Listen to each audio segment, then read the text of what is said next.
Saya nyatakan kondisi fiskal kita ya sering saya katakan bagaikan orang kena COVID udah di ventilator ICU. Itulah keadaan fiskal kita. Keadaan moneter kita ini bagaikan orang pinggir pantai melihat buih dari ombak. Ada tapi sangat gampang ditiup angin. Nanti saya jelaskan kenapa demikian. Ekonomi kita saya sering katakan itu kena dua badai sekaligus, La Nina dan El Nino. La Nina di kelas atas banjir, semakin banyak orang kaya, apalagi yang bisnis COVID, semakin kaya raya. Sementara La Nina, El Nino, kemiskinan terjadi di bawah. Itulah fakta yang nyata sekali. BUMN bagaikan rumah kayu sedang dimakan rayap dan ditendang-tendang terus sehingga bisa roboh dalam beberapa waktu kemudian. Yang ekonomi rakyat saya pikir tiap hari diberikan mimpi-mimpi dengan janji-janji baru dan melupakan janji yang lama. Itu faktanya. Saya berharap kemarin ada perubahan di APBN 2022. Apakah menyelesaikan bangsa ini? Saya hanya menyatakan ternyata jauh sekali dari harapan saya dan jauh sekali untuk menyelesaikan solusi masalah ekonomi. Kita lihat dari angka-angka saja yang penting-penting saja. Dana transfer ke daerah itu anjlok, diturunkan jauh sekali ke bawah. Dana transfer desa itu turun juga, diturunkan. Tapi apa yang dinaikkan? Dana intelijen naik 23%. Dana untuk polisi naik cukup besar. Dan porsinya sudah sangat besar. Polisi itu sudah 11% dari belanja kementerian dan lembaga. 11%. Intelijen sudah 1,12% dari kementerian dan lembaga. Dan ini saya pikir tahun 2020 ini 4 kali naik dari 2000, kenaikannya 4 kali dari 2017.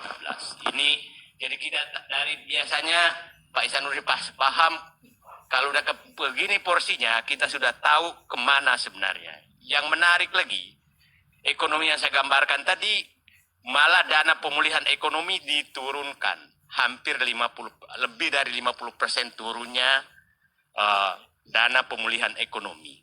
Jadi saya nggak paham betul-betul akal sehat saya, akal sehatnya Pak Rocky Gerung juga tidak akan karena masalahnya di ekonomi, tapi semua anggaran ekonomi diturunkan dan semua anggaran yang non ekonomi dinaikkan. Dan dinaikannya bukan dari apa, itu tetap dari utang. Utang perkiraan saya, kemarin belum terbaca saya, hanya menyatakan Sun hampir 1.000 triliun, belum masuk utang-utang luar negeri berapa ditambahkannya. Jadi itu belum terungkap.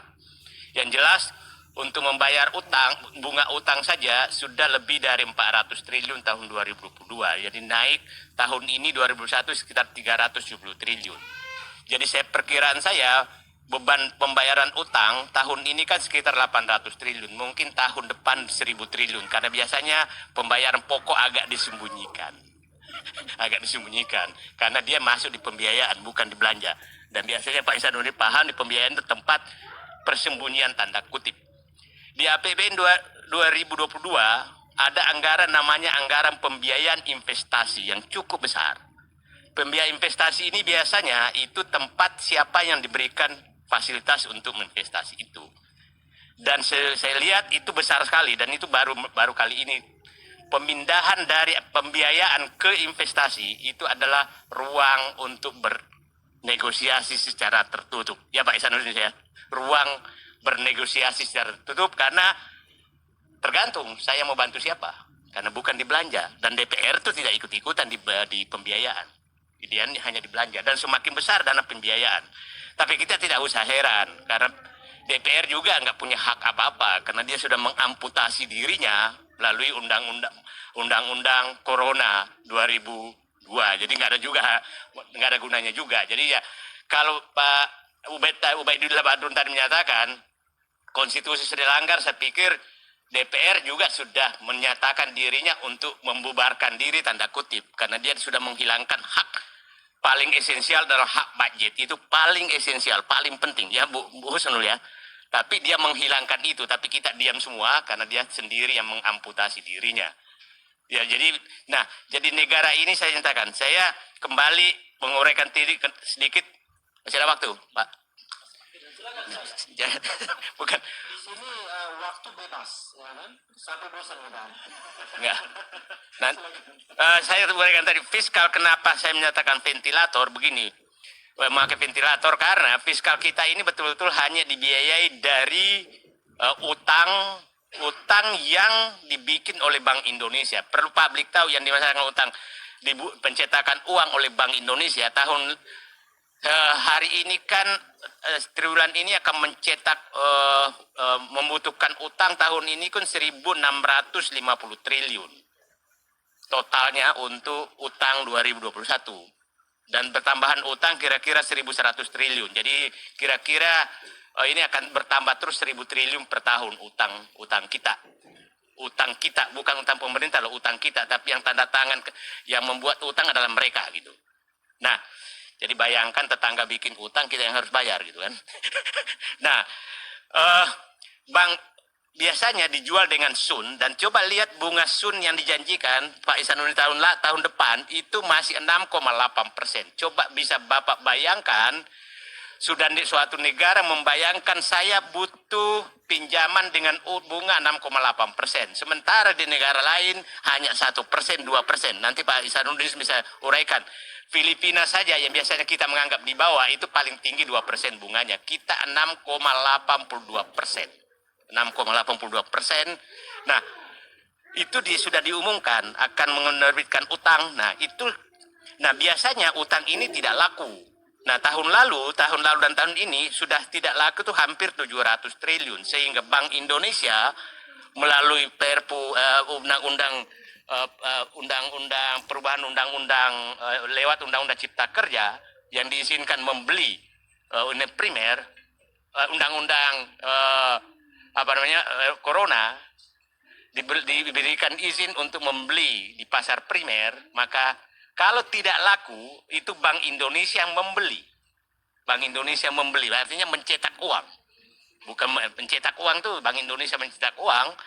Nah, sekarang sudah hampir 700 triliun. Saya nggak tahu sekarang karena hari ini kemungkinan dia lelang lagi, sehingga mungkin tambah lagi. Kenapa Bank Indonesia membeli? Karena sudah tidak ada yang membeli. Walaupun bunganya 6,8%. Kenapa tidak ada yang membeli? Karena mungkin sudah tidak percaya. Yang punya uang sudah tidak percaya. Atau memang sudah habis uang. Saya yakin mungkin tidak percaya. Itulah pentingnya negeri ini harus diselamatkan.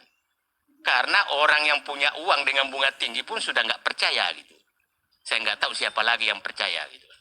Nah dengan bunga sekian, sehingga kalau Bank Indonesia tidak membeli lagi, istilahnya ventilatornya itu Bank Indonesia tidak membeli lagi sun, maka langsung ekonomi fiskal kita langsung habis.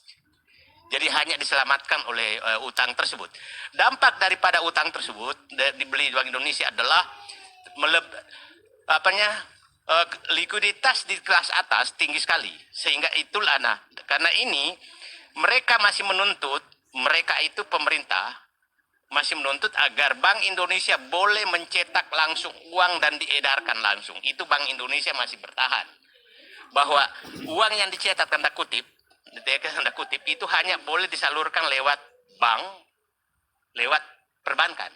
Nah, jadi bapak-bapak dan ibu semua tahu kenapa perbankan kita sehat, karena disuntik oleh Bank Indonesia, bukan karena bisnisnya. Bank kita masih laba terus, itu karena disuntik dari sana. Itu salah satunya. Jadi ketidakkekiran moneter, dan bank juga menyedot uang rakyat dengan bunga sekarang, tabungan itu 1%, deposito 2%, tapi dia beli sun dengan 6,8%. Jadi bayangkan rakyat diambil uangnya, dipakai berbisnis ke atas, kemudian dibeli ke sun, dan rakyat yang membayar bunga sun. Akal sehat mana yang bisa menerima ini? Jadi saya ulangi, rakyat disedot uangnya oleh bank, bank membeli sun dengan bunga tinggi itu dinikmati oleh bank, tapi yang membayar bunga sun adalah kita semua rakyat. Itu sederhananya seperti demikian. Saya pikir, saya nggak tahu ilmu ekonominya ada di mana mengambil siklus itu. Nah, kemudian itulah saya katakan ventilator yang sangat itu. Tapi saya mungkin Pak Ihsanuddin Nursi nanti bisa menambahkan dari ilmu mana yang kira-kira tempat belajar seperti ini gitu loh. Saya nggak tahu. Saya bukan ekonom, tapi saya lama sekali mengikuti ekonomi. Tapi ilmu saya nggak nyampe sama sekali. Nah, kita lihat orang kaya Indonesia makin banyak, itulah penyebabnya. Karena orang kaya sekarang, selain bisnis COVID yang ribuan triliun, bisnis COVID yang ribuan triliun menambah orang kaya. Menambah orang kaya karena hanya orang kaya yang bisa masuk di situ.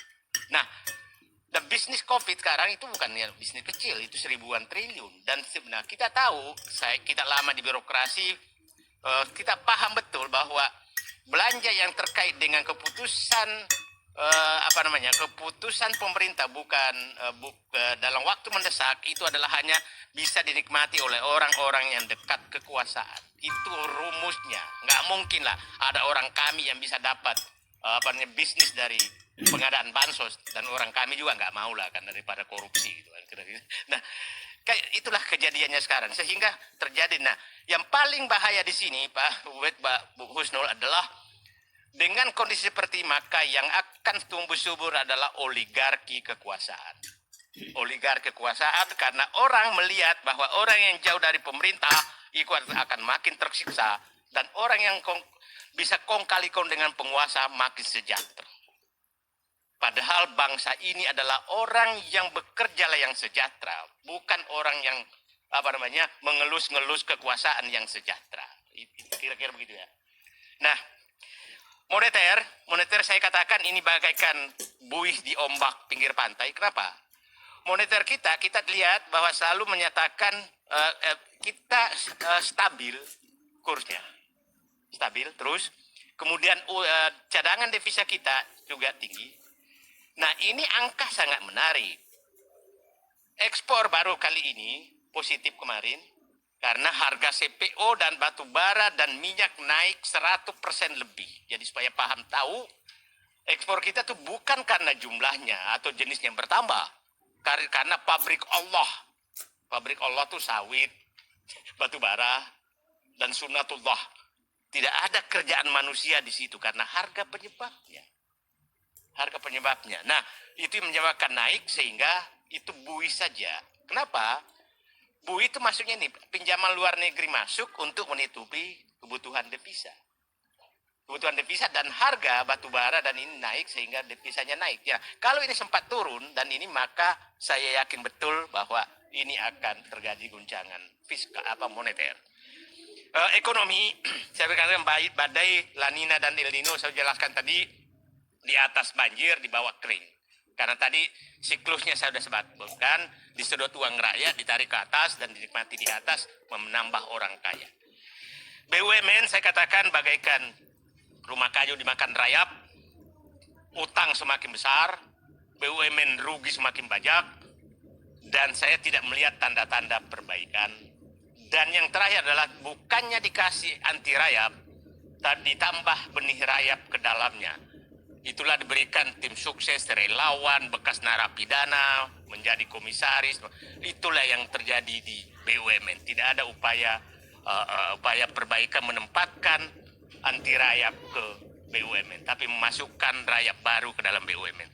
Terakhir, ekonomi rakyat, saya pikir ini adalah tiap hari kasih mimpi. Jadi kalau ada janji hari ini dan kira-kira medsos sudah membuka lagi, maka dia akan bikin janji baru lagi. Dan bertepuk tanganlah para pendukung. Saya sering menyatakan suatu hal yang sangat berbeda pada saat Freeport ditugaskan dibeli ke BUMN, maka mereka tepuk tangan.